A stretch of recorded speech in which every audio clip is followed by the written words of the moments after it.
adigu kaliya badhanka taabo annaga ayaa inta kale ku samayn doona sanadii 1990 haddii adduunka on meel ka iibsan lahayd filimada sawirada lagu qaado waxaa dusha kaga qornaa hal magac kaasoo ahaa Kodak shirkadda reer America waxay haysatay 90% suuqa filimada sawirada ee dalka Mareykanka waxayna ka mid ahayd shirkadaha ugu hantida iyo awoodda badan caalamka magaceedu wuxuu la mid ahaa farxadda xasuusta iyo taariikhda bini'aadamka laakiin maanta away Kodak sidee shirkad intaas la eg oo haysatay balaayiin dollar oo lacag ah ay dhowr sano gudahooda si fudud ugu duntay cabsida ganacsi ugu weyn waxay tahay Kodak ma aysan burburin mana aysan tartamayaal ka caqli badan ee injineerada Kodak laftooda ayaa sanadii 1975 ikhtiraacay kaameradii ugu horeysay casriga ahayd ee aan wax film ah u baahnayn laakiin maamulayaasha shirkadda ayaa goor dambe go'aan ku gaaray inay qariyaan tiknoolajiyadaas iyagoo ka baqay inay lumiso suuqooda filimada caaga ah kani waa shirkii ugu weyn ee taariikhda ganacsiga waa sheeko ku saabsan sida shirkadda ay u iibsatay naxashkeeda rasmiga ah iyadoo isticmaalaysa lacagteeda haddaba daawade dhowr daqiiqo ee amaahi dhagahaaga sababtoo ah barnaamijkan waxaynu kaga hadlaynaa karowkicii cajiibka ahaa iyo dhicitaankii xanuunka badnaa ee shirkadda ikhtiraacday geerideeda ee Kodak waa anigoo ah Ismaaciil Dacal intaynu bilaabin muuqaalka aynu ku salaynaa xabiibkeeni Maxamed sallallahu alayhi wasallam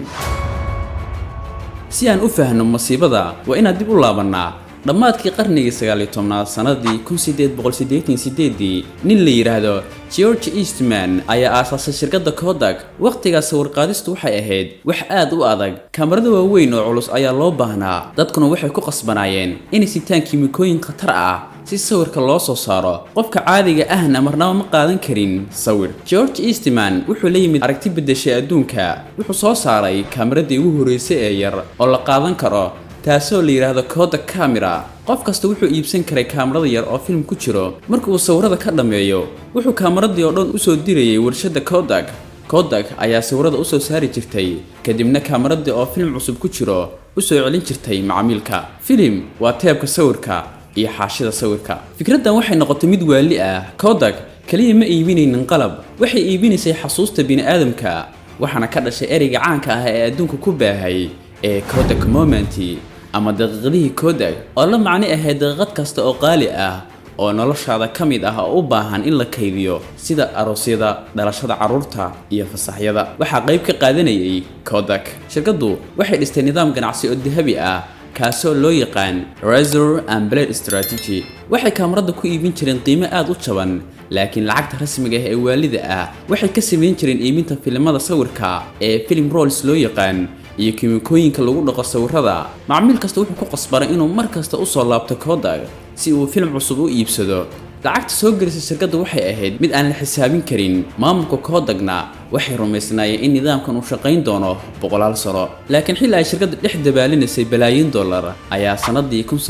1975 albaabka xafiiska weyn soo gaaray masiibo hantidooda dumisay masiibadan oo ahayd injineer dhalinyaro ah oo watay shay ay marnaba filanayn waa maxay aaladii la yaabka lahayd ee injineerkaas dhalinyarada ah hortooda soo dhigay maxayse u noqotay bilowga habeenkii madooba ee Kodak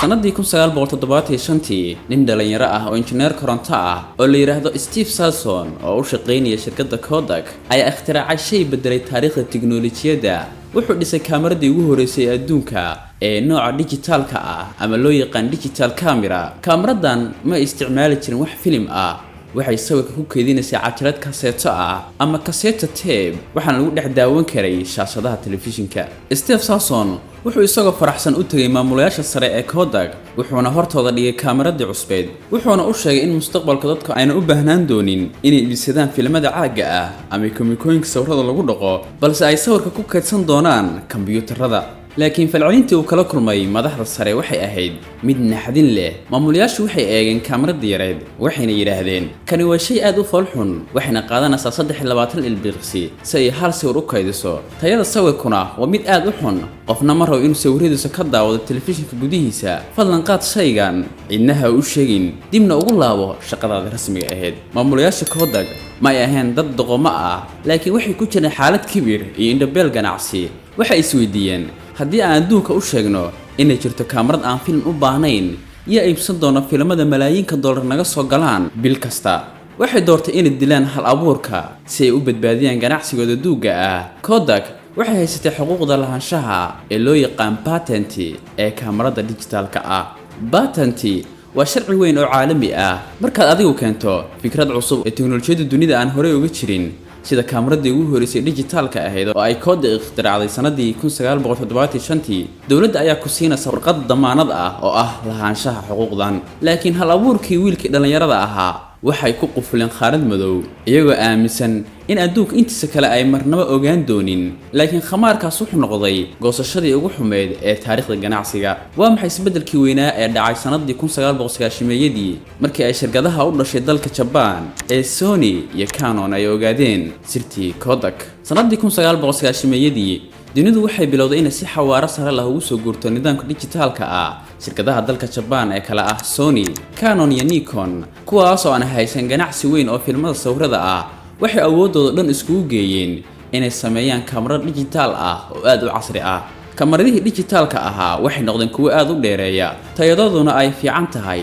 dadka adduunka oo dhan waxay ogaadeen inay aad u fududahay inaad sawir qaado adigoo si toos ah u arkaya, haddii uu ka khaldamana aad tirtiri karto adigoo aan hal shilin ku bixin iibinta filim cusub. culayska suuqa wuxuu bilaabay inuu ku soo laabto Kodak. maamulayaasha Kodakna waxay ogaadeen in duufaanta ay u soo socoto, laakiin haddana waxay sameeyeen khalad kale oo weyn. halkii ay gabi ahaanba u guuri lahaayeen dhanka dhijitaalka ah, waxay lacag balaayiin dollar ah ku bixiyeen mashruuc la yiraahdo Authentic System. kani wuxuu ahaa nidaam isku dhex qasay dhijitaalka iyo filmadii hore. qofkuna wuxuu ku qasbanaa inuu weli filim iibsado. macmiishu way diideen mashruucaas, dadkuna waxay rabeen mustaqbalka. Kodakna waxay ku qasbanayd inay dib ugu laabtaan taagtadii hore. injineerada shirkadda dhexdeeda waxaa ka dhashay dagaal ba'an oo waxaa loo kala baxay kuwa dhijitaalka ah iyo kuwa filmada sameeya. waxay u wada dhaqmayeen sida shirkado cadow ah oo kale. madaxda sarena markasta waxay guusha siinayeen qaybta filmada, sababta waxay ahayd meeshii lacagta dhabta ah laga heli jiray.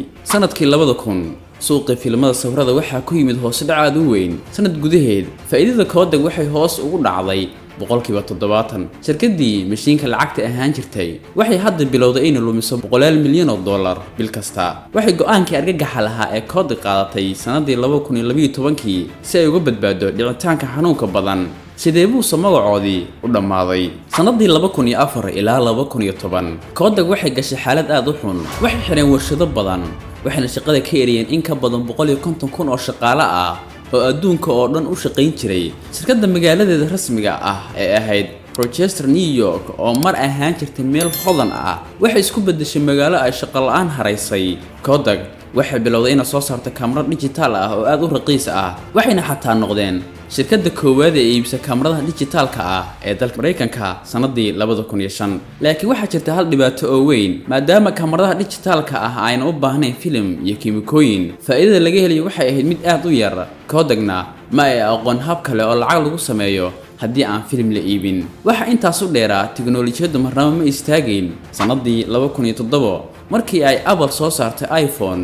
iyo shirkado kale oo casri ah ay soo saareen telefoonada smartiga ah ee kamaradaha leh, suuqii kamaradaha yaryar gabi ahaanba wuu isxiray. dadku hadda ma baahna kamarad gooni ah, waxay telefoonka jeebka ugu jira ku qaadanayaan sawiro ka tayo fiican kuwa Kodak. ugu dambeyntii bishii Janaayo ee sanadii 2012 daqiiqadii madoobeed ee uu qof kasta ka baqay ayaa timid. shirkadda Kodak waxay si rasmi ah u tagtay maxkamadda dalka Mareykanka, waxayna ku dhawaaqday Chapter 11 bankruptcy. cutubkan 11 wuxuu shirkadda siinayaa fursad iyo badbaado sharci ah. maxkamadda ayaa ka celisay dadka deynta ku leh, waxayna siisaa waqti ay dib ugu soo kabato iyadoo iibinaysa hantideeda qaar si ay deynta iskaga bixiso ganacsigeedana ay u sii wadato. haddaba si ay u bixiyaan deyntan baaxadda leh ee lagu lahaa Kodak, waxay ku qasbareen in xaraash ku iibiso dhammaan xuquuqdii tiknoolajiyadda ee patentska ahayd ay lahayd shirkaddu, ay ku jirto sirtii kamarada dhijitaalka ah ee iyagu aasaaseen. shirkadaha waaweyn ee Apple, Google iyo Samsung ayaa kaga iibsaday lacag dhan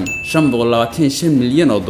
boqortooyadii boqolka sano dhisnayd waxay ku dhammaatay habeen keliya sababtoo ah heer waxay diideen inay isla bedelaan mustaqbalka. haddaba halkee bay Kodak maanta ku dambeysay? maxayse tahay casharka dahabiga ah ay ka baran karaan dhammaan ganacsiyada adduunka? maanta dad badani waxay u maleeyeen in Kodak ay gabi ahaanba meesha ka baxday, laakiin taasi waa khalad. shirkaddu waxay ka soo kacday muslifnimadii sanadkii 2013 laakiin ma aha shirkadii weyneed ee aad horey u taqaanay maanta Kodak waa shirkad yar oo xoogga saarta daabacaadda qalabka baakadaha kiimikooyinka warshadaha iyo qayb yar oo soo saarta filimada loo isticmaalo Hollywoodka ee shineemooyinka waaweyn magaceedii weynaa wuxuu noqday mid ku haray taariikhda oo kaliya shirkadda Kodak waxa adduunka u reebtay casharka ugu weyn uguna muhiimsan ee dhanka maamulka iyo ganacsiga haddii aad ka baqdo inaad isbedesho mustaqbalka waxa ay maan doona tartamo kale oo kugu qasbi doona inaad dhimato Kodak ma aysan ku fashilmin in ay tiknoolajiyada garan waayeen ee waxa ku fashilmeen kibir iyo santaag ay u diiday inay ka tanaasulaan mashiinkooda hore ee lacagta ayagoo iska indhitiray isbedelka ay macaamiishooda rabaan waxay noqonaysaa shirkadii abuurtay tiknoolajiyada dhashay dhimashadooda rasmiga ah maanta marka aad telefoonkaaga casriga ah sawir ku qaado hal biriqsi gudaheed xusuuso shirkadii haysan jirtay adduunka oo dhan laakiin ku dhimatay khaanad madow gudaheed kani wuxuu ahaa filinkii madooba iyo dhicitaanka xanuunka badnaa ee boqortooyadii Kodak haddii aad jeceshahay sheekooyinka taariikhiga ah ha ilaawin inaad like saarto muuqaalkan subscribe-na noo dhahdo channelka si aad u rukumato muuqaalada dambe ee xiisaha leh mahadsanid